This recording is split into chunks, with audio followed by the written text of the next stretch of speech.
Hello, everyone, and welcome to the Warrior Stories podcast, where we deep dive into the unique health journeys of everyday people like you and me.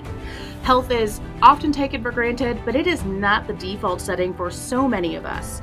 That is why we are here to inspire people to keep fighting, keep searching for answers, and we want people to know that they are not alone. If any of that resonated with you, be sure to like, follow, subscribe, do all the things, you know the drill. That way you'll always know whenever we have a new episode out. Now, today I have with us Ryn Richmond. Ryn is an author and an editor based in New Zealand.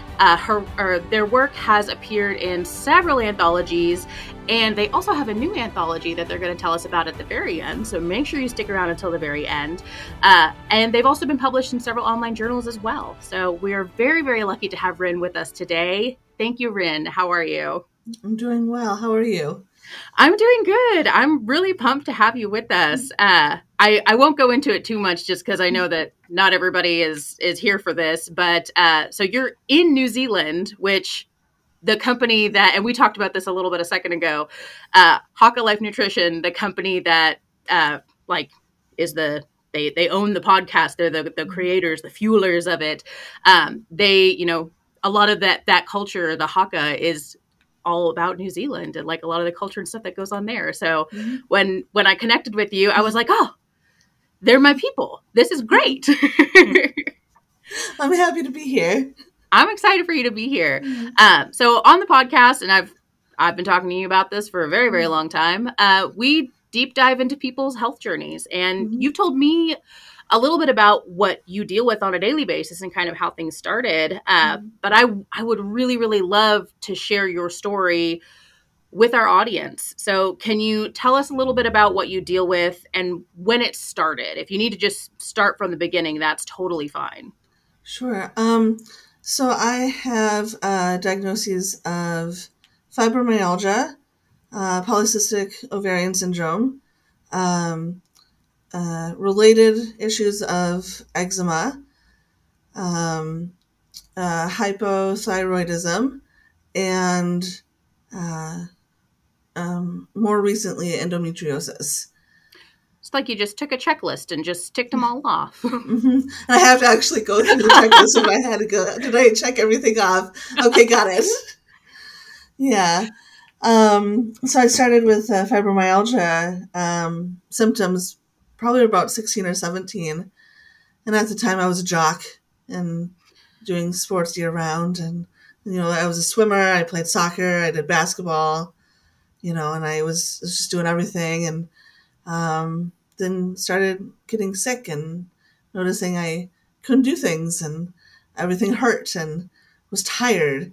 I didn't get diagnosed for 3 years, which is actually a pretty decent amount of time for somebody with fibromyalgia to be diagnosed, because it can take years, if not decades, to get diagnosed. Especially for someone your age who was, doing a ton of sports and who was very active, because for the people, I know what fibromyalgia is. For any of our listeners who maybe don't, how would you describe fibromyalgia? Chronic pain from head to toe, and comes with sleep disorder as well. So I don't get quality sleep. When you sleep, your body kind of repairs itself during the deep sleep. I think it's during the REM when it repairs itself. And my brain just doesn't get into that very well. And so I can't repair the things. And I think from current research, they're talking about the parts of your body that says, oh, something's wrong. So we're going to send signals that it hurts. That part's like broken. So everything is just like, because I wear clothes that my body is like, oh, that hurts. Or, because I'm, typing, oh, my fingertips hurt because I just happen to be at the keyboard, So your pain responses are just heightened. Yes. Yeah. So that's super fun as a day-to-day thing. I mean, but that's the thing though, is like when it's your everyday life, you got to laugh. You gotta be able to just, and it's, it's not fair, it's not fun, but you gotta laugh. So when people with chronic illnesses say that was fun, or like we're sarcastic about stuff, like, yes, we gotta roll with it. So because if you don't have a sense of humor about it, then it's just too depressing. it really is. Well, like even talking about like how it is depressing, we laugh. Yes. We're just like, yeah, the depression that comes with chronic illness. Oh, that, ha ha ha. Yeah, like, no big deal. No big deal. What are you gonna do? Yeah. Well, and I think that a lot of the people that we have on the show, especially, at least thus far anyway, it's been a lot of experiences of people having like early symptoms or early onset of certain issues at times in their life when it's not stereotypically or typically, wow, my brain, it's not typically when people get diagnosed with stuff. And I feel like that's really, really hard. Did you get a lot of pushback from the medical community when you presented with fibromyalgia at such a young age? Interestingly, not as much as I expected, especially now that I know how much pushback most people with fibromyalgia get. So I didn't know what was going on probably for the first 2 years that I started showing symptoms. Because I thought, I just had sports injuries, so I know I've got knee issues. And that's like kind of the extent of, well, maybe it's something related to that. And it wasn't until I went to college and I came home for Thanksgiving and I read in Newsweek, and their main article, like on the cover, was about fibromyalgia. And I read the whole thing and I was like, oh, that sounds exactly like what I'm going through. And it took a while for me to get into a doctor, but I ended up with a sports medicine doctor who apparently saw quite a few people with fibromyalgia. Oh, wow. And they think there's got to be a link between trauma of some form and developing, like turning on the switch for fibromyalgia. And given that I was an athlete and I had a ton of injuries, like growing up, my nickname was the walking, talking litany of aches and pains because I just got hurt a lot and it was fine. Until it wasn't fine. Until it wasn't fine. This was in 2001. I think I started seeing him in 2002. And because he knew people who had chronic illnesses develop out of sports issues, he kind of knew what to look for. And so I started going through all the testing. I went through blood testing. I went through, I think at the time it was pretty standard to do a checkpoint of if I press on the 18 points at certain points in the body, if you hit 11 of them, then you probably have fibromyalgia. And, but that came after ruling out everything else. So I went through such a scary process. Yes. And so I went through months of blood testing and making sure it wasn't, arthritis or rheumatoid arthritis or any number of other issues that could account for chronic pain. And, I saw a rheumatologist, at the request of the sports doctor. And this guy said, well, it's probably just because of depression. She's probably just depressed. And this was before I, realized, that I'm genderqueer. So I was going as AFAB, she, her at the time. There was a lot going on. Yes. Yeah. And, so he pulled my mom aside and said, I think your kid is just depressed. And that's why there's pain. Like there's something to be said for the way that our mental health impacts our physical health. Absolutely. Like I don't want to discredit that. Right. But brushing aside everything else and saying it's just any sort of, it's just because of this, I feel like is really frustrating. Right. And I knew that I had depression for years before this, that had gone undiagnosed. But because I knew that I'd had it for a long time, and this was different, I knew that something else was going on.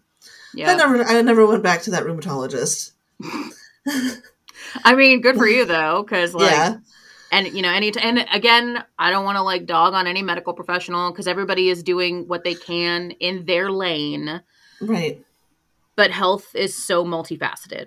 Yes. Like health and wellness is not one size fits all. It's not this, if this happens, it means exactly this happens or that it's because of this one thing. Right.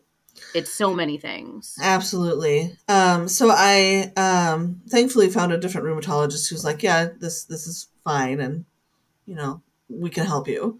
So I went through a lot of treatments, and thankfully that was the main pushback for fibromyalgia, was this one guy saying, no, you're just depressed. That was like the only thing. And I feel really lucky for that, because so many people I've read in the last 20 years, how many people just get, nothing's wrong with you. It's all in your head. You just got to push through it. You just have to lose weight. You'll be fine. And which of course, given that most people diagnosed with fibromyalgia are women, and how often women get told just lose weight and you'll be fine, or that their pain is dismissed, I feel very, very lucky that I had a doctor immediately who listened to me. And even though it took a while to get diagnosed, he did it in a way to make sure that I would be diagnosed with the correct thing. He didn't brush me off at all. And I wish he were in New Zealand with me. Well, I feel like once you find a healthcare professional who is like, I want to help you. Mm-hmm. I want to make sure your quality of life is right and that we get the answers. Like that dedication and that connection to a healthcare provider who is dedicated to actually helping you, it's life-changing. It's a complete game changer. So I'm thrilled that you had a decently positive, I wouldn't say 100% positive, but a decently positive experience early on. Mm-hmm. He was so wonderful. I think I probably just had more pushback from everybody else, which makes sense, because when you know somebody who's healthy and then all of a sudden they're not, it's a change not just for the person who's getting diagnosed with the chronic illness. It's a change for everybody else, because all of a sudden you need help doing things. Mm-hmm. All of a sudden you're not doing 100% the way that you were before. Everything's shifted, and we're social beings. So, it affects, the people that are closest to us. And, I had a lot of arguments from people that, because they didn't understand, and how can you really understand the pain that somebody else is going through when you're not living in it? Yeah, absolutely. And, you're not really, this isn't that hard for you because I knew you could do it a year ago, That, to a certain extent, I can if you're just listening, I'm cringing, I'm making this weird face because I have a lot of mixed emotions about this. To a certain extent, I understand that mentality, but it's also incredibly short-sighted, because we change, even if we are as healthy as we possibly can be, we age. Mm-hmm. Our health and our capabilities change throughout our lives. And so, why wouldn't we change just from year to year, even when we're younger? So I've seen you do it before. I know you can still do it. I just feel like it's a little short-sighted to have that response. And I don't mean to dog on anybody. Like it's an adjustment for everybody. Yeah, and that's a good way to put it. Even though I can look back on it now and go, okay, well, he just was struggling as much as I was, and this is my dad, and they often helped me move back and forth between college, and I couldn't often carry the heavy stuff, even though before I could, because I was so athletic and I was strong. And now I'm like, okay, well, I can carry these papers. I can't carry this box of books because it's 30 pounds. And I feel like that situation is just mentally hard for everyone. Yes. Because for you, not even talking about the physical adjustments, the mental adjustment Yes. from being so physically active and playing sports and being able to do all the things you were normally able to do, to having to accept or struggle before you accept with the idea that you're not in a body can do these things anymore. So and I have a lot of sympathy now for both of my parents who, because I think it's really difficult to see your child go through such a change, and wanting the best for them, and then all of a sudden things change, and you don't know how to handle it. Nobody does. Nobody prepares you for that. Yeah, at It's all. this narrative that if you do all the right things and if you just you're going to be healthy. Like that the narrative is health. And that's just not always the case. Even if we do all the quote unquote right things, like that's just not reality all the time. And that's not what we're always taught growing up. I would say one thing that it helped me with those that I could stick up for myself quite a bit more once I was diagnosed, and I was like, okay, well, I can figure out what my limits are, and then once I know that, then I can set good boundaries around those limits. And if you're just listening, I'm snapping, I'm clapping. I love that word, boundaries. Yes, I didn't used to appreciate it, but boy, do I now. And I feel like having a chronic illness or having several chronic illnesses is a good way to figure out who's worth keeping in your life. Oh, yes. Because if people can't respect your boundaries, then they're not going to be able to help you when you need it. Because they won't understand that you actually need the help. I could not have said that better myself. That was so well said. Well, thank you. Just on the spot. Well, I mean, there you go. Yeah. But part of the struggle, though, was learning how to discuss with my family and my closest friends of, I know I could do this before, but now I can't, and I need help with it. And learning to ask for help when I actually needed it, instead of figuring out, okay, I can do a little bit, or, kind of give and take, and figuring out exactly where that boundary was for what I can do and what I can't do. Or I can do a certain thing on certain days, but then I have to be careful because maybe like the following few days I'll have a flare up. Yeah. And whether I'm willing to have that flare or not. This episode of the Warrior Stories podcast is made possible by Haka Life Nutrition. Haka Life Nutrition believes in a whole body health approach, from a strong mindset, making smart food choices, encouraging daily exercise, and supporting your body with quality supplements. Haka Life Nutrition produces quality of life supplements that support your joint health, support your muscles, keep your heart healthy, and keep your brain active. Head to hakalife.com/warrior to learn more and get exclusive discounts. That's hakalife.com/warrior. All right, now let's get back to the good stuff. Which is the worsening of my symptoms. And it makes me appreciate that I can do that now, whereas in high school I couldn't have done that. And I think that's probably the biggest positive thing that's come out of having any chronic illness is I can set those boundaries and advocate for myself. And then I think it can help me have empathy and advocate for other people in appropriate ways. I love that. Well, and I love that you talk about how you kind of learning about your boundaries and how to advocate for yourself, learning how to enforce your boundaries so that other people respect them has kind of made you more respectful of other people's boundaries. And I feel like that's something that chronic illness kind of teaches us is that grace, that give yourself grace, and give that grace to other people too. 'Cause sometimes you show up and you're 100% and you're like, this is great. And then other days you're like, this is not the day. This is not it. I don't have the energy. I don't have the emotional bandwidth for this, let alone the physical bandwidth. And so from my own personal experience, I remember at one point I had a friend who phenomenal social butterfly, just delightful, just a little glass of champagne, this person's personality, just my goodness. And I just noticed that she just seemed really strained. And we were supposed to hang out one day, and I was just like, hey, just so you know, we don't have to hang out. And she goes, no, it's okay. We planned this. Let's do it. And I was like, no, I don't mean it like that. I mean it that if you just need to sit at home and like recharge or like take a nap or do whatever, like my friendship will still be here.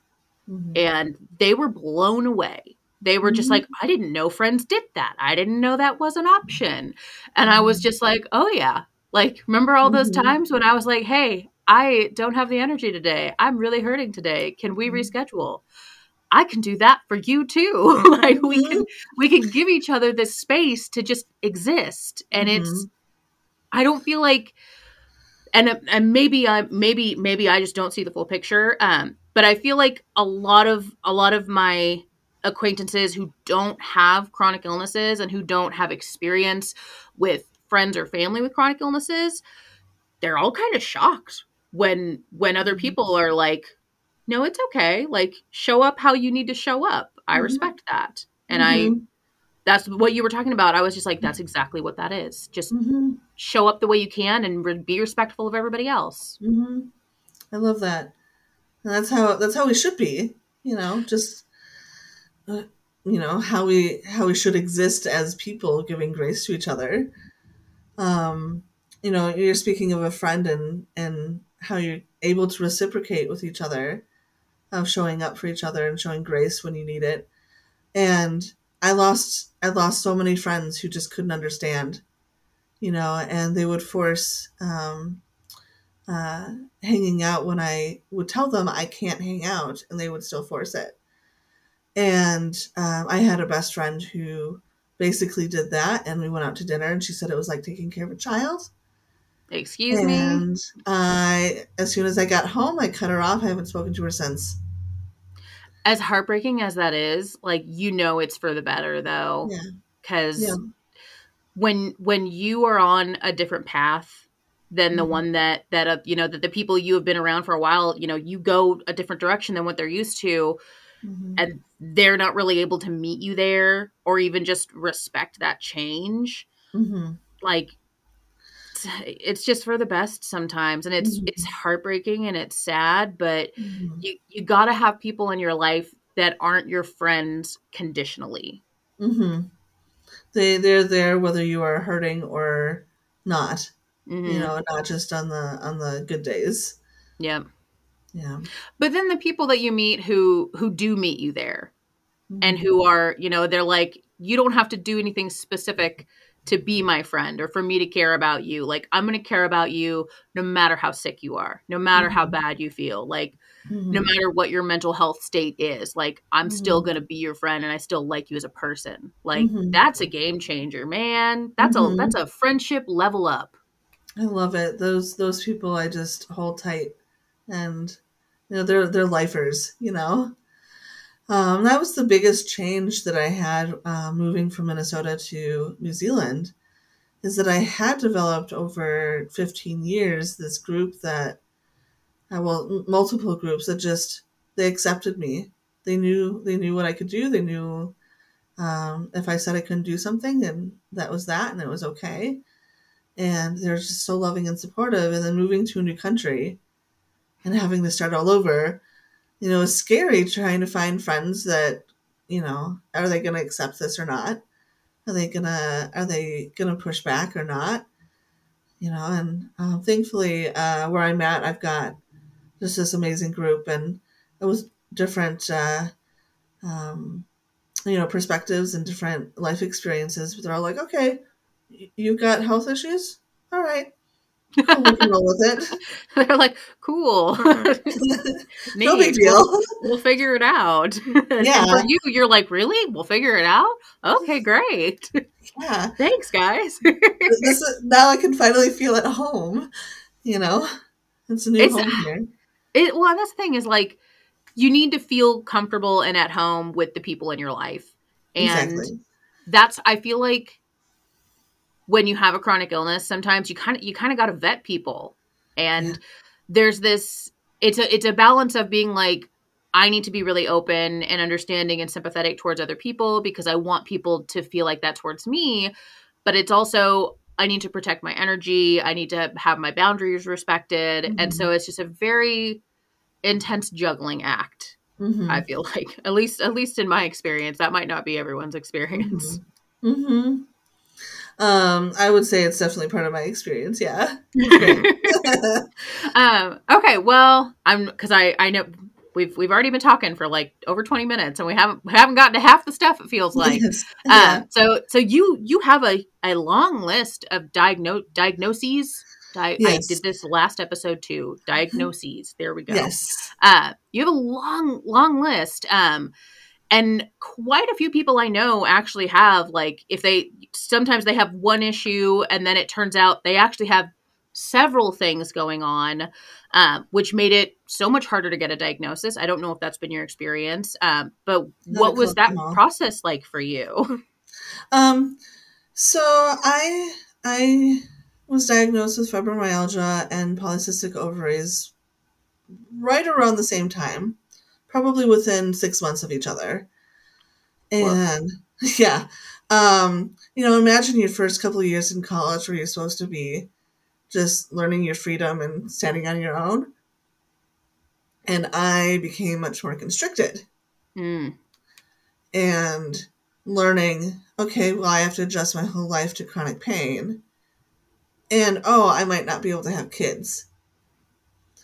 At the same time, it was very difficult for me. The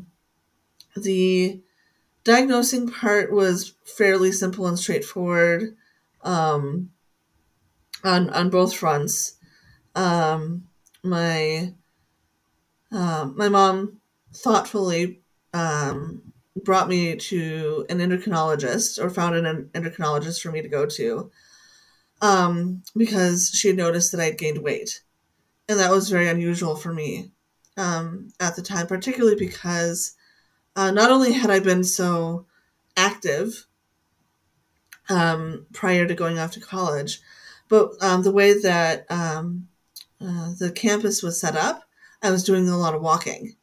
So I went to UW-Eau Claire for the first few years of my college, and the dorms were set on what was called upper campus, and you had to walk down a hill to go to your classes and walk back up it. And a lot of people joke that instead of gaining the freshman 15, people lost it because of walking up and down the hill every day, multiple times a day. And so she thought it was really unusual that I'd gained a lot of weight. And so she found the endocrinologist and went in and got tested and was diagnosed really easily with it. And got on medicine that actually, at the time, is it okay if I swear on the show? I mean, I think so. We'll bleep it if we have to. Sorry to my editor if that's no, it's okay. Because I was respectful, like of what is acceptable. It really screwed me over. Really messed up a lot of things for me. I was put on metformin, which is for a lot of people with polycystic ovaries also end up with type 2 diabetes. Mm-hmm. And so they just put me on it, even though I wasn't showing that I was diabetic at all. They were like, let's throw this at it. Yeah, just see if it'll help you. And it's supposed to be a sugar eater, which, like, if you gained a lot of weight, then there's something going on with your insulin potentially, and you can be resistant to all that fun stuff. So they thought, well, it'll help. Except that I wasn't hyperglycemic. I was like normal. So going on metformin made me hypoglycemic. Oh no. But I didn't realize it for like a year that that's what it was doing. I just knew that I was craving sugar a lot more.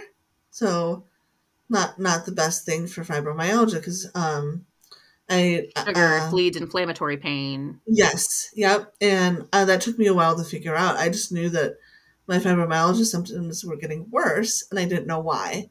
And it wasn't until I realized, I had to go in and get my blood tests very regularly because they wanted to make sure that my liver was okay. Mm-hmm. And so I was starting to check my blood glucose levels. And usually when you do those, you have to fast for 12 hours. Mm-hmm. I would eat like donuts and OJ like 2 hours before, and I would still be in the low range. Yikes. Yeah. So I immediately brought it up with the endocrinologist. And I said, I'm going to go off of this medication because it's clearly making me ill. And I don't think I should be on it anymore. When I saw her a year later, she's like, you only went off of it because it was too costly, right? And I said, no, it was making me sick. She's like, well, you should be on it because it'll help you get pregnant. What? Yeah. Which... Have you been here for all the conversations? Like, yes. What is this? And I was like, at the time, I was like 23 or 24, I think. I was 25. I was like, I'm single. I just finished a job. I don't have another one lined up. Oh, in what way am I ready to be a parent? Like, at all? Like, no, thank you. I'm not ready for that. I feel like the list of weird things doctors have said to patients, like, it's just never ending sometimes. And like, I had never brought up with my doctors that I wanted to be a parent by XYZ or that I was looking to become pregnant. Like, because I was single the whole time. Like, it wasn't at the top of your brain. No, like, I wanted to finish my college education, and that was my priority, and to be working.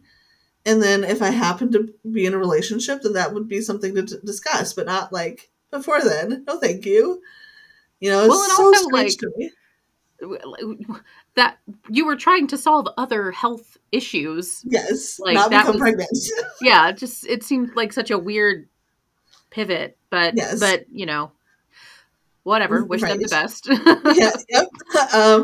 And she was a really nice person, and I was thankful that I could see her and have her help me out with other things. But that was just such an odd thing to hear from a doctor, especially because we never talked about it. And I'm like, I'm not concerned with that right now. I have started. I didn't used to do this, and I do it now. I keep very, very detailed notes of every single doctor's appointment and what we talk about. And if my if I bring anything up to my doctor, I will be like, and I don't do this all the time, but I do it for very specific things. I'll say, can you note that in my chart? Mm-hmm. Like, can you put it on the record, even if you're denying something or Yes. if you're saying, whatever, just because, later on down the road, if I haven't seen a doctor for like a year, it's in my chart. Yes. and it's noted. Absolutely. So it's there. Yes. And I find that's very useful for a lot of patients. And it's becoming more common, I think, for people to do that. So that when they ask, well, why didn't we do this? Or why did we do this? Then they can see that it's in the notes what happened. Mm-hmm. Instead of relying on our memory. Mm-hmm. Which I'd like to say I have a decent memory, but the brain Yes. fog is real. Yes. And some days I'm better than others. So yes. lots and lots of notes. And especially because some doctors do like to deny things. Even if your memory is perfect, they don't want to take responsibility for it. Mm-hmm. And that's just the reality of, medical, professional or lack of it sometimes. I feel like we're both trying to be not mean about the medical profession. We're like, no disrespect, but we're trying to be really kind. And I say this because I've had so many good doctors in my life, mm-hmm. And I know that there are many, many good doctors, and sometimes the problem isn't necessarily the doctors themselves, but it's more of like the system that they're working in. Yeah. And then there are some doctors who are truly just bad doctors. And there's a bad apple in every bunch. Yes. And sometimes there are doctors who are normally very good, but make mistakes. And I would say like the doctor who said, well, you should take that medicine so you can get pregnant. I wouldn't say that she was a bad doctor. I think that was poorly said and a mistake. Yeah. And like, not that she's normally a bad doctor, but that instance was maybe a little bit insensitive. That's maybe not their finest hour. Right. Yeah. Well, you and I both deal with skin stuff. So Yes. you said you also have to deal with eczema, which Yes. I feel like people don't always understand how intense eczema can be. Mm-hmm. Because I just had eczema as a kid and mostly Mm-hmm. grew out of it, but now I have psoriasis, and I'm just like, Oh, well, great. Fun when one, you lose times. one. Yeah. Yes.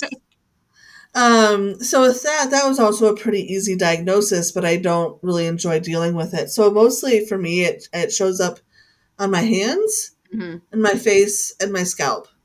You know, just the places that people see all the time. Right. No And big deal. interestingly, the face bit mostly only shows up if I'm eating bread and pasta. So, my mom had read about this, and I kind of go back and forth, but it wasn't until I got eczema that I was like, okay, well, maybe for me, there's actually this connection between gluten and fibromyalgia. Oh. And I don't know if it's like you have fibromyalgia and can have issues with gluten, or because you have fibromyalgia, you can have issues with gluten. Kind And of a chicken and the egg thing. yeah. And because they're talking about fibromyalgia maybe being an autoimmune issue, Mm-hmm. and the responses with eczema can be an autoimmune issue as well, that it could be that because there's one, you end up with others as well. Mm-hmm.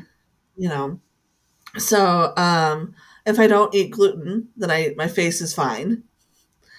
But it was always fun when I was teaching, and I'd say, because my kids would ask, why is your forehead red? Why are your cheeks like that way? And I was like, oh, if you see that, it's just because I had bread yesterday, or I had Italian food a couple days ago. It's fine. It'll go away.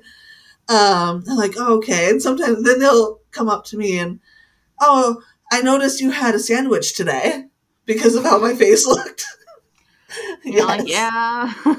No, these are middle schoolers, and so of course they're just the most honest, I mean, you gotta love them. If anybody's Yes. going to be honest, the middle school kids are going to be honest. Yes.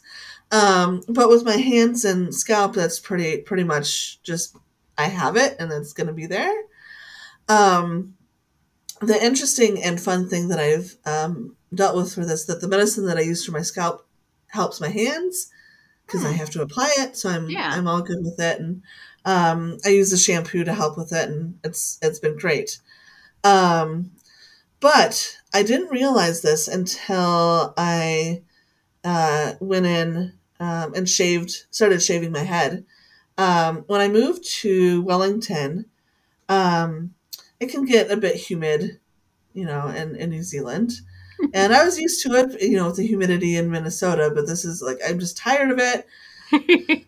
So I shaved the left side of my head, and I had really long hair, and it kind of looked like, was it Cressida in the Hunger Games? Where she had I think so. Yeah, the videographer in the third one. Yeah. So my hair was like that, and which is a very good look. So yeah, and the hairdresser who shaved it, she noticed that I had like these little patches on my scalp, and I was like, oh, those are probably where I'm itchy from the eczema. And she explained to me that on our scalp, because of the oils in our hair, it can trap more oil there, and so if you have eczema, it'll get worse. Mm-hmm. And so like actually shaving it'll feel a lot better. Oh, I wouldn't have thought of that. Yeah, because the oils aren't trapped there. And now my hair's like super short. I've got it a little bit in a bun, but I've got shaved on both sides and underneath. And my eczema is so happy with that. It's like, oh, freedom! This is amazing. Now. Yeah. Maybe and that's what I need to do. Next time I come on here, I might have half my head shaved off. So we'll see. Stay tuned. Even if you keep like the top part super long, you can still shave underneath, and nobody will know. But your scalp might feel a lot better. You've given me so much food for thought. Yeah. I don't think I'll ever grow out my hair that long again. Especially not on the sides, because it feels so good without hair. I bet. All right. I think I only have a couple more questions for you. One that I kind of go over with everybody. What is your like symptom management strategy? Like when, are there daily things that you do to kind of just make your life easier, to manage your energy? Like, what does that look like for you? Track your symptoms. Pay attention to what is making things worse. I especially did that when I was first diagnosed with fibromyalgia and then again with endometriosis, which I should explain about endometriosis in a bit. But so track your symptoms, pay attention to what makes it worse and what makes it better. With fibromyalgia, I definitely notice that if I have a consistent, when I go to bed and when I get up, I do a lot better. Even on your good days, you should manage how much you do because you can cause a flare-up if you're doing too much. And you should still walk a little bit every day. Still be active. Don't do more than you can handle. But if you don't do anything, if you're in bed or in your chair all the time, it will get worse. And even if it's just walking down the hall a couple of times, or walking, we have a little park next to us, so like walking to the park and back, or there's a little sushi shop, and that's my goal, is I can walk to the sushi shop and get sushi and come back, and that's my walking, and that's helped me so much to be healthy. There's a bookshop nearby too, and so if I can go and look at books, but they don't have sushi there, so. If I can look at books and get sushi, I'm good to go. Oh, that'd be moving in. Yes. And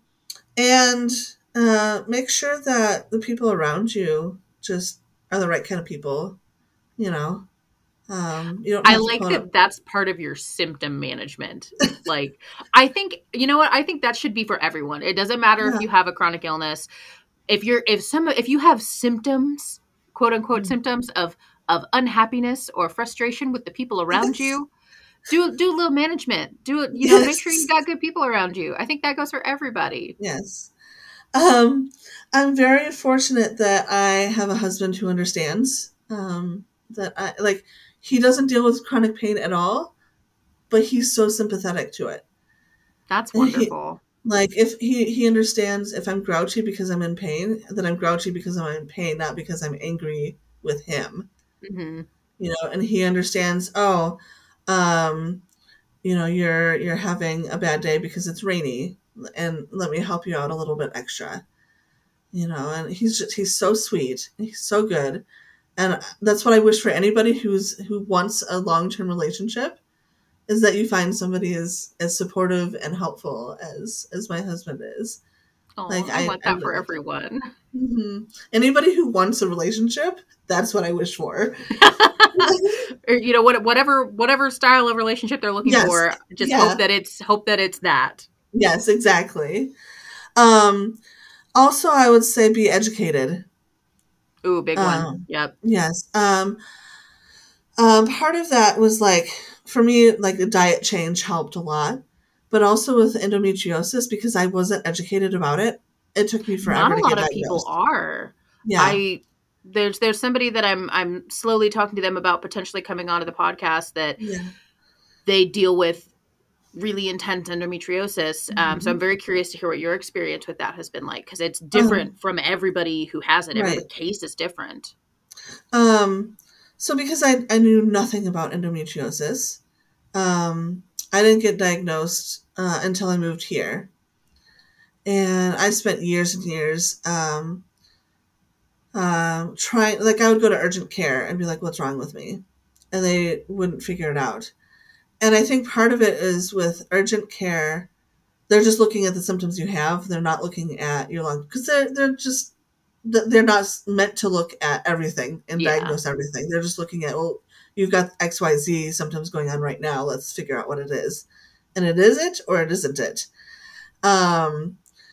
So I would go in thinking I had UTIs because of where my pain was in my back when I would flare up.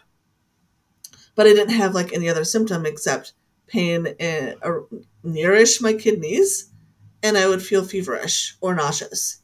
Which is all symptoms of like UTIs or kidney infections or stuff like that. Like, and so I thought, well, even if those are my only two symptoms, I should go in and see what's wrong with me, because maybe if I do have an infection, I should get on antibiotics.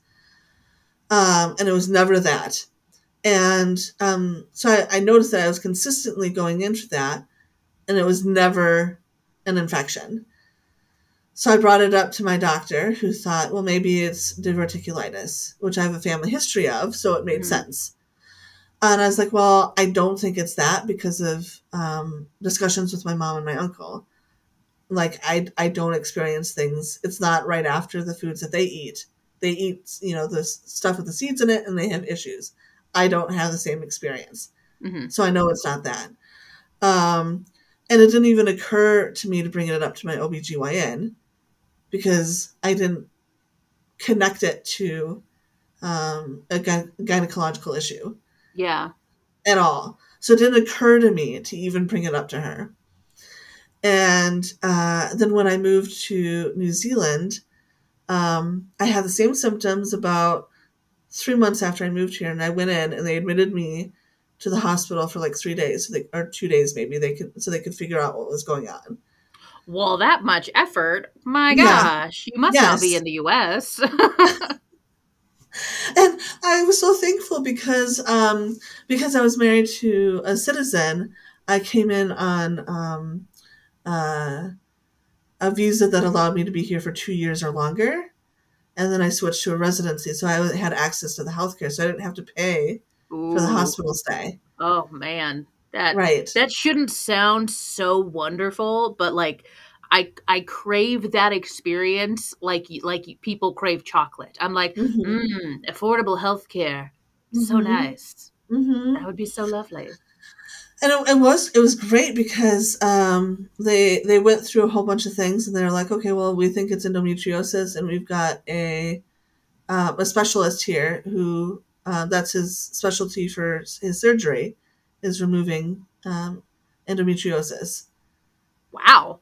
And so we think you've got potentially level 4, so we'll schedule for surgery, wait for a letter from us. And 2 months later, I had surgery. That's crazy. I mean, that's wonderful. Like that they were like, here's what we think you have. Here's our plan of action. Let's do it. Like that's wonderful. And I ended up being bedridden for a couple of months. Just with fibromyalgia, recovery for anything just takes forever. So much longer.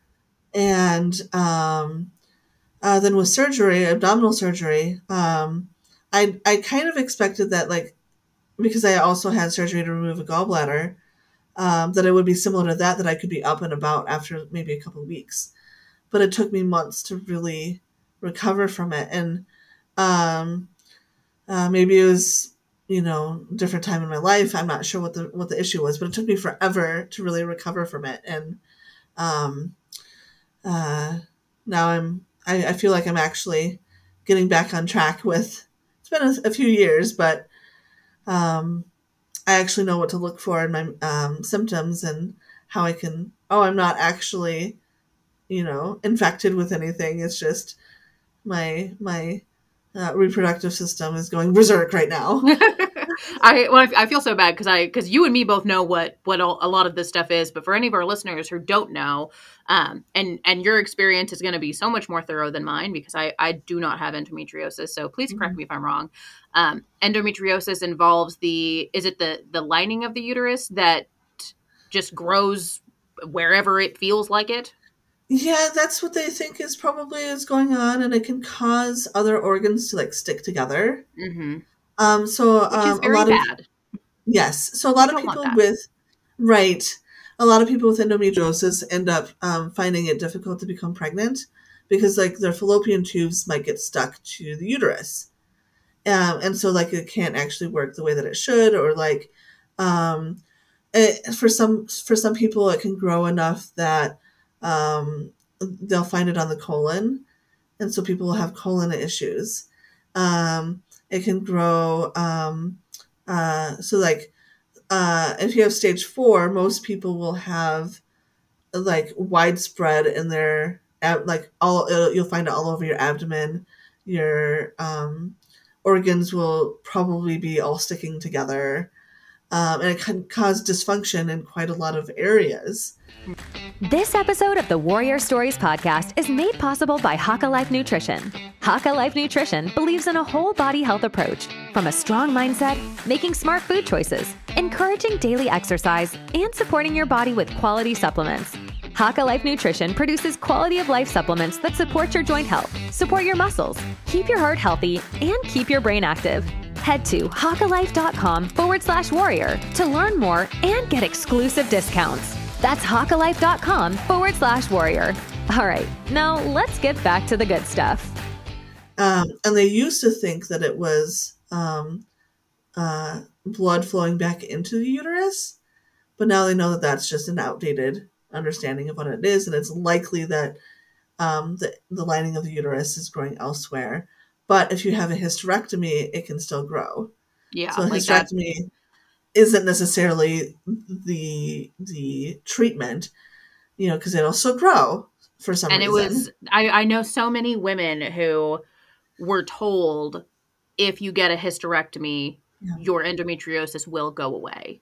Mm-hmm. And that is not the case. And a hysterectomy definitely does help some women, for sure. Yes. But not all women. So No. It's not a one-size-fits-all solution. Right. So I would say people should be educated about what's going on with like the reproductive systems. And, I will always be an advocate for healthy sex ed, appropriate sex ed in our schools so that our kids 100%. know this stuff, because it's not just about, making sure our kids don't get pregnant, but it's also making sure that our kids know how to be healthy. How to be healthy. Because, that's really all it is. I mean, how many of our young teenagers experience health issues and get dismissed because, oh, you're young, you'll grow out of it, you don't know what you're talking about because you're young, But they know how they feel. Right, like, exactly. They know what it's like to live in their body. And if anyone at any time is saying something's not right, this is different than how I normally feel. Like that's you got to pay attention to that stuff. And to know that if you are feeling one way and it seems different from how most people feel, then something's wrong. How many kids go through, having to stay home 4 or 5 or 6 days a week every month because their period is so bad, but they see 90% of their peers can still function normally. But then they get told, oh, you're fine. It's normal to feel that level of pain, but it's not normal. We should all be educated on what's unhealthy or painful so that it can get back onto being healthy and treated for what's going on with them. Yeah, and that's for all the ages. Yeah, absolutely. Yeah. I like that you bring up the if you notice that something is different for other people. You phrased it much better than I did.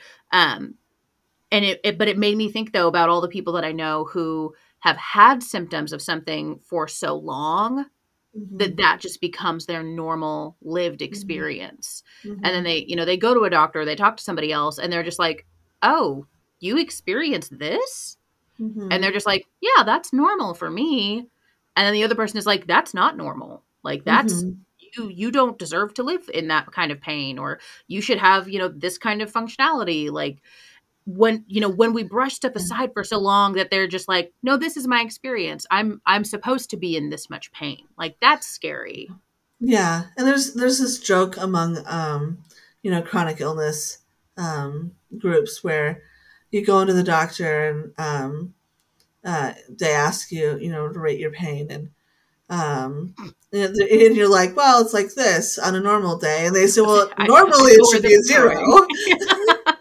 I was like, I know exactly where she's going with this. Yes. Yeah. So, and I think that's the experience of so many people with, whether it's, depression or like other mental health issues, or it's a physical issue, you do live with something for so long that when you talk about it with a doctor, like it's normal and every day, and you just see like the range of emotions that they have.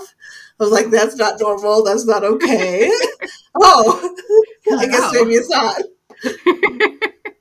Well, it kind of makes you feel a little like it's not this way, but it kind of makes you feel a little superhuman when you're just like, oh no, I deal with that level of pain on a normal basis. Mm-hmm. And then they're just like, oh, that's not normal. And I'm like, well, you don't understand my power of pain management, clearly. Yes, right. All right. It better be at this point. I have just 2 questions left for you. Yes. You've dealt with so much. You've been through so much. How does it feel to be at this point in your journey where you are today compared to where you started?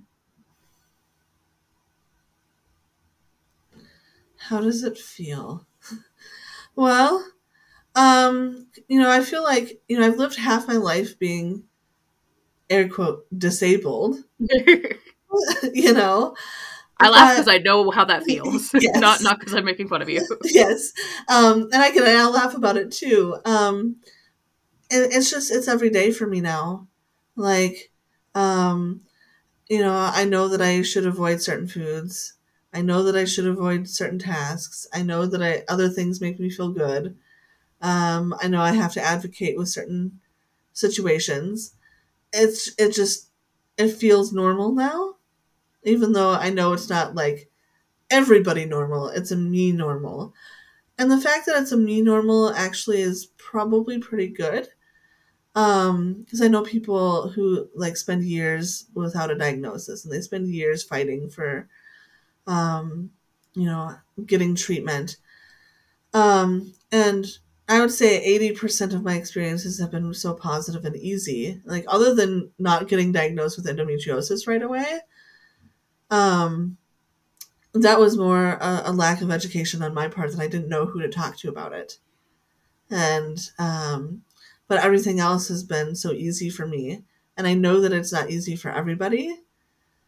But I also, having a diagnosis, being able to know what works and what doesn't work, it's normal for me. It's my life. I know I can live a full life. I don't feel like, at the beginning, I felt very much like my life is going to be terrible, but it's not. I ended up, even though it happened in college and it really disrupted my initial college experience, I got a bachelor's. I got a master's level teaching license, and I just didn't do my thesis because I was happy with the license. I have a graduate diploma in publishing. I'm getting a graduate degree in science communications. Like, I've worked a lot. I've been able to work full time and volunteer. And I work from home now, and it's been amazing. Like, I love it. I love that I have had so many good opportunities, and I've been able to do things even in an altered state, like maybe not as much as I wanted to be able to accomplish, but I've still been able to accomplish a lot with this, with all of my illnesses. So it's positive now. I don't know why I'm having such a positive emotional response to your response to that. Mm-hmm. Because when you said my life is kind of normal, and I feel like someone who hasn't had a really traumatic experience of some kind, whether it's chronic illness or just some other kind of trauma, mm-hmm. Sometimes when you're just in the thick of it and things are really bad or really hard, and you're just like, I just want things to go back to normal, or I just want mm-hmm. to find something normal. And it does, it doesn't seem like it's really spectacular, but it's everything. Mm. It's everything. Yeah, go on. I'm weirdly emotional right now. I won't lie. I definitely have days where I I pray that I could have a life without any of it. And I'm getting emotional about it because we're setting each other off over here. Yes. I wish that I could, still go play soccer. I wish that I could, swim for 2 or 3 hours a day, because I love swimming. But I still can go to the pool. I can still walk. I can still bike. I live on the ocean. I can bike down the waterfront, even if it's not super far, I can still do it, and I am limited in some ways. I can't go as far as I want. I can't do everything I want to in a day. I definitely need help with things. But I have a good life. I have good people in my life. And that makes it so worth it. Even with all the challenges and the things that I maybe have lost and that I can't do, I can still be happy and have good things. I think that's what it's about. I think that's absolutely what it's about. Last question, and I feel like you've answered this. I feel like I know exactly what you're going to say. If you came across someone who was dealing with similar things, whether it was fibromyalgia, endometriosis, PCOS, whatever, and they were kind of at the beginning of their journey, things were just starting for them, what advice would you give them? What would you say to them? Top priority is make sure you surround yourself with good people. And second thing is learn what works for you so you can maximize your life and still have a good life, even though there are days that you won't be able to do anything, or days where you'll be really frustrated because you want to do more. Learn what will help you maximize what you can do, what limitations are there, but you can still figure out how to use them and have a full life. Yeah. I'm just going to be crying, the rest of the day. That's fine. I this is not how I want your day to go. I don't want you to cry all day, but no, yeah, I was doing fine this whole episode, and then we got to the end, and I was like, I'm weirdly emotional right now. Me too. Ryn, thank you so much. What is wrong with me? My God. You and me both are just teary-eyed. Thank you so much for coming on the show, for sharing your story with us. This has been so special. This has been so incredibly meaningful. I can't thank you enough. This has been wonderful. You had mentioned to me earlier that you have a project going on that people should know about. Can you tell us a little bit more about that? Yes.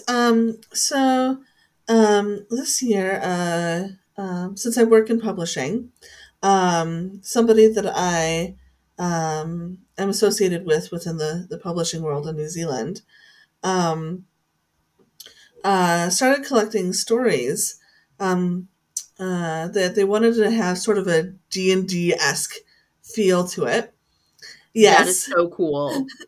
If you're just listening, my face I'm agog right now. Please tell me more about this. It's called Tales from the Tavern. And so mostly stories, but a couple of poems. So I wrote 2 poems that are in there, and the rest are short stories. And they all deal with kind of the things that you might want to tell if you're sitting down with a cup of ale and at the roaring fire at the tavern. Oh my gosh, this sounds so cool. Yeah, some of the stories have fantastical journeys that the main characters are going on. Some are going on quests to regain their humanness because maybe they were magically changed into something else. There are toads and there are kings and there are princes and there are ogres and just so many really cool stories going on. One of them has a kraken, which I just love. So it's Tales from the Tavern, edited by Jamie Sands. Almost all of them are set in New Zealand. I think there's one set in Sweden.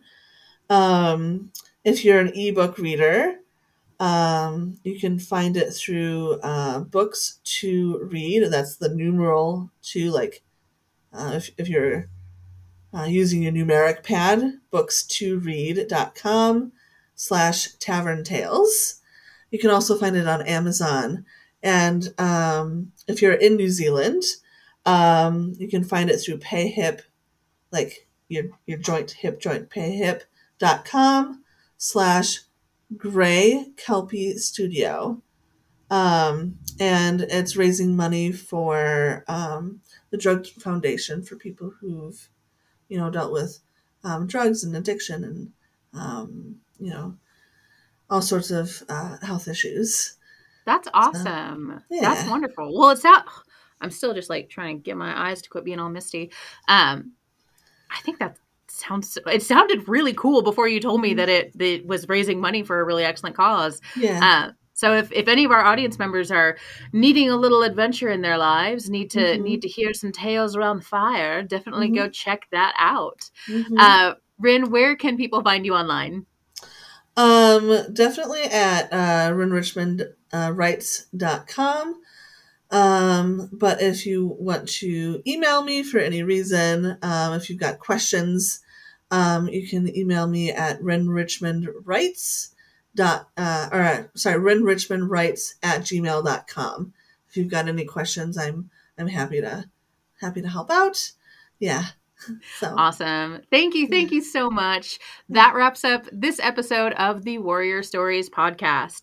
If you are interested in learning any more details about any of our warrior stories, then head on over to hakalife.com/podcast. I always have to say it in that weird cadence so that my brain will remember how to say it. And if you or someone you know is interested in sharing your unique health journey, then comment down below if you're watching YouTube, or send us an email at warrior@hakalife.com. Thank you all so much for tuning in. Be sure to like, follow, subscribe, depending on what platform you are watching or listening us at. And we'll see you next time. Thank you guys so much. Bye.